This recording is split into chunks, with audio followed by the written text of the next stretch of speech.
Hey, so it's Ashley, and I am just starting my yoga teacher training right now. But anyway, I'm in Dallas, and I'm originally from Fargo.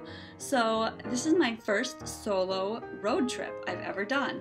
And I wanted to give you just maybe a couple of tips that would be helpful. And they're not just like basic tips. This is like real life things that would be really helpful when you travel on your own, especially if you're a young girl, kind of like, I'm small town. So if you're a small town person and you're traveling to a big city, listen closely. The first tip I have for you, this is for tips for solo car rides, preferably over like 12 hours. I drove 17.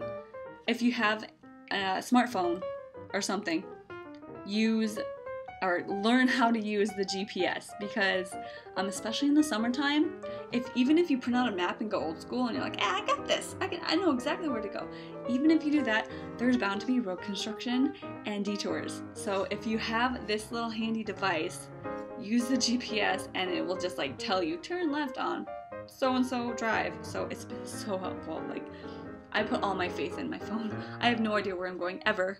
And I'm just like, just tell me where to go. And it does. I'm like, okay, yes, I've gotten everywhere I needed to be so far.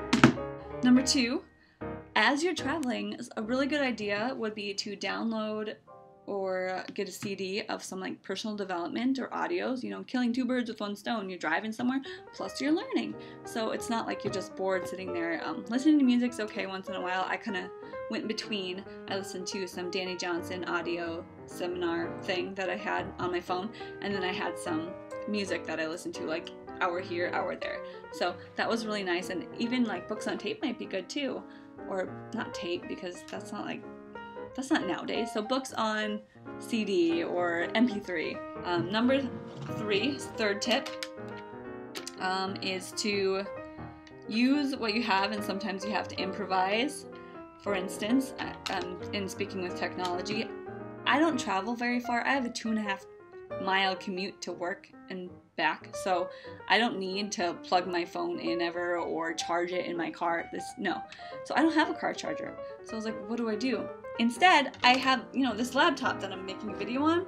All I did was open up the laptop, turn it on, plug my phone in, boop. Totally works to charge your phone if you're on the road. And if you're using GPS, it's gonna kill your battery. So charge your phone, get a phone charger for your car, or open up your laptop, turn it on, plug your phone in. Easy. What am I on? Number 4, bring gallons of water with you. So instead of buying like a bottle at a time, I brought 3 gallons of water from the grocery store, because you need to stay hydrated.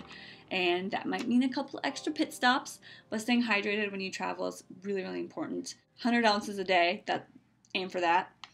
And number 5, bring your own healthy food instead of stopping, because if you're traveling on interstate like I did, it's all McDonald's, gas stations, Subway's okay, but still so it's all nasty food. Dairy Queen, not the best. So for me, I just packed which kind of made me feel icky, but a peanut butter and jelly sandwich. It was cheap, it was easy, that was my lunch.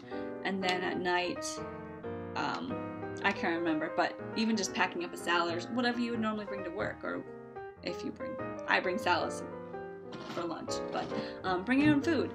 And I also brought a cooler, and I have some vegetables and stuff to go with, so bring your own food. Do it. Number 6.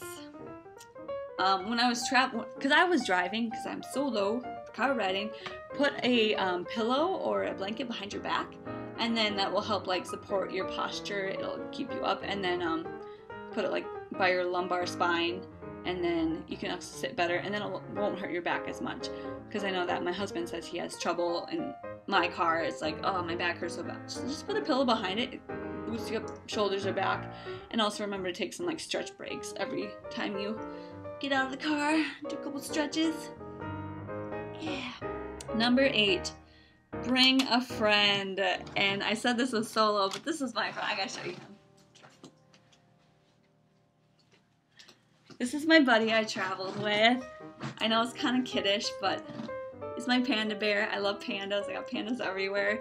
I even strapped him in the seat, put some sunglasses on him, and he was ready to go. So I might have had a couple conversations in the car with my buddy panda. So I don't know. If you're goofy like me, having a little stuffed animal is kind of fun. Oh, the last tip I have, and this is something I was learning as I was driving. When I was driving, I was realizing that my breath was really short. I'd take really short inhales, not even fill halfway, and then breathe out, and it like, my lungs kind of felt underutilized. So I had to consciously tell myself to breathe deeper, which means through the nose, fill lungs and belly, and then exhale out. And just deep breaths in and out. And that really helped during the drive, just to get my digestion going better, my lungs feeling better, and my focus and concentration, so I wasn't as tired. But anyway, those are a few tips that I learned. I think that's like 9 or 10 of them. I don't know. But a few things that I realized on my drive to Dallas from Fargo. Maybe you have some tips you'd like to share for your long car rides. I haven't been on many, so I can't speak from tons of experience, but I just was on a car ride, so just a little bit.